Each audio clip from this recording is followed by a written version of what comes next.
বলে দাও, হে মা বলে দাও। সে যখন বলবো উঠতে তখনই উঠবেন, আর যে উঠবে নিজের স্থান থেকে তার কাছ থেকে 500 টাকা ফাইন নিব।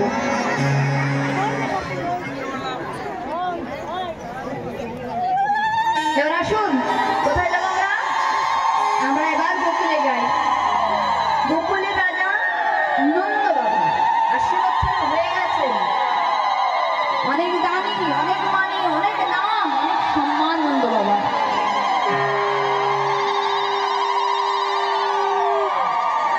নন্দ বাবা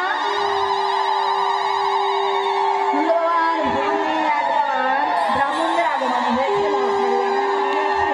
নন্দ বাবা সবার সেবা করেছেন, সমস্ত ভক্তদের সেবা করেছেন, সমস্ত ব্রাহ্মণদের সেবা করেছেন। তারা নন্দ বাবার সেবায় প্রসন্ন হয়ে নন্দ বাবাকে আশীর্বাদ দিয়েছেন, বাবা পুত্রবান ভব। বাবা বলছেন, মহারাজ কি আশীর্বাদ দিলেন? বৃদ্ধ হয়ে গেছি, 80 বছর হয়ে গেছি, এখন কোথা থেকে সন্তান হবে বলুন? মহাত্মারা বললেন, জানি না বাবা কোথা থেকে এই আশীর্বাদ, আমাদের তো একসঙ্গে সবার মুখ থেকে এই আশীর্বাদ।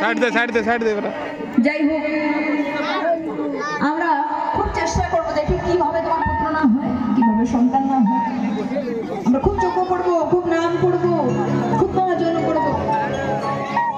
যজ্ঞ আরম্ভ হয়ে গেল, ভজন আরম্ভ হয়ে গেল, নাম জপ আরম্ভ হয়ে গেছে। ব্রাহ্মণরা একভাবে